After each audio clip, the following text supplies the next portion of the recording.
What's up guys, Tommy Bow here from Movie Rewind, and today I will be reviewing It Chapter 2. So without further ado, let's get into it.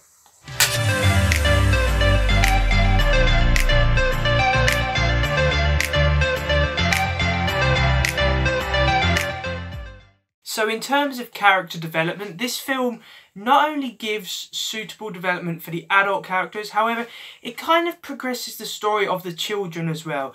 Now, there are a couple of the characters, they all have good storylines, and from what I can make out, they're all pretty much in line with the TV movie. I've never read the book, so I'm going by the TV movie. Yep, all of their storylines run parallel to that. In terms of the new things they added, they did add that one of the characters, Richie, is gay. Now, in my personal opinion, because I usually hate it when they make characters who didn't seem gay in one film all of a sudden gay. However, to be honest, I didn't mind that development. I thought it was quite natural and it didn't overtake his character, so I didn't mind that. I really enjoyed the development of the characters in this film. They all get on really well. They've got great chemistry, the lot of them. And the Losers Club actually feel like a group of friends. There's no forced chemistry. None of them look like, you know, they're not really getting along. They all seem like they're getting along. So really strong character development in this film. So I'm going to give character development a 10 out of 10 because quite frankly, I was really impressed with it. Now, as for the performances, I have to say that all of the adults are cast perfectly. They just all fit their roles so naturally. If you looked at the Loser Club from the 2017 film, you can imagine all of those kids when they're older looking like and acting like those adults. It's just perfect casting. Bill Skarsgard as Pennywise, I know some people say he's not as good as Tim Curry. Well, I wouldn't say he's better than Tim Curry. I think he's doing a different performance to Tim Curry. And I felt like Bill Skarsgard was kind of asked to play the humour a lot more in this film than he did in the first film. I don't know if that's because there was a few complaints about how unfunny Pennywise was. However, I have to say I preferred Bill Skarsgard in the 2017 film. I thought he had a lot more material to work with there. He's kind of limited in this film. There's not as much of him. However, the scenes you do get, he's perfect in it and he's a really good Pennywise. So the performances get an 8 out of 10 because they're all well cast. I just wish I saw a bit more of Pennywise. Now, in terms of the effects, I really do like the effects. They use quite a lot of practical effects in this movie and they all look good. You can't really go wrong with practical effects in horror movies. I just think that it looks a lot better. You can get better gore with practical effects. However, that's not to say they do use CGI. Some of the CGI is better than others, especially the really tall naked lady.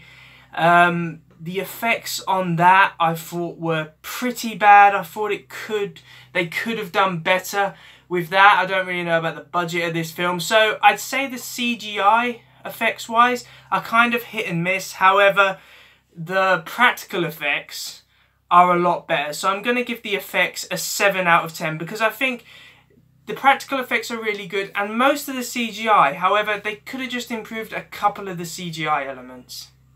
So in terms of the story and writing, I really enjoyed the writing for this film. I felt like it was a lot better than the TV movie because my main concern with the TV film is the adult scenes and the adult part of the story because I felt they ended it pretty badly, to be honest. I felt the final confrontation with it was pretty bad. In this, they handle it a lot better. Pennywise is in it, the finale, a lot more. It's not just some massive monster, it is part Pennywise, so I found that quite intriguing.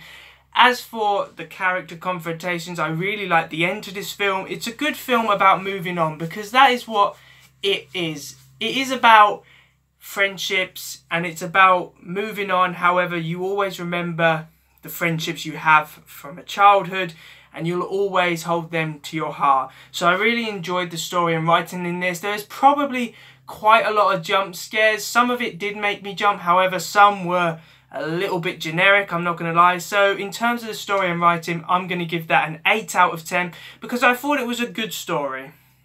So for this film's special recognition, I'm going to talk about how better it is compared to the TV movie.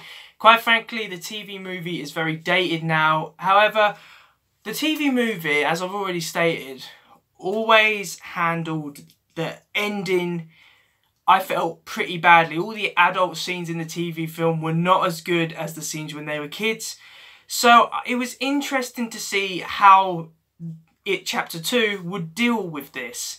And I think they dealt with it a lot better. You know, instead of it just being a massive monster at the end, they're fighting Pennywise, which makes a lot of sense because, of course, Pennywise is the common theme that has been making them scared since they were kids, and I really liked that element to it. I think how they defeat Pennywise is also a lot better. It's all about, you've got to defeat him in the form that he is in. So they just say he's a clown. He is harmless. He is simply just a clown. And then when they finally defeat Pennywise, I found that really well done. And I like that it's not, you know, I thought they wouldn't do it. However, what a lot of the studios do with this, they'd kind of maybe force a sequel so they can make It Chapter 3 one day. I like that they didn't do this. This tells its own story. You've got It and then you've got It Chapter 2. So you've got two really good films which I think are better than the original. So I'm going to give this special recognition a 10 out of 10 because, quite frankly, I really enjoy both of these films and I think they're better than the TV movie. So in conclusion, It Chapter 2 is the fitting end to the two-film It. To be honest, I think that this film tells the storyline a lot better than the TV movie. It has really good performances in it, it has good development, and it has quite a lot of jump scares, and while there might be occasionally too many jump scares, I don't mind it. So I'm going to give It Chapter 2 a 43 out of 50, which gives it a grade 2 ranking. To be honest, I really enjoyed this film, and it's given two films which are a joy to watch. So thanks for watching, guys. I really do hope that you enjoyed my It Chapter 2 movie review. Please remember to like, comment and subscribe in order to receive great and maybe even improved quality content in the future, and I will see you in another one. See ya!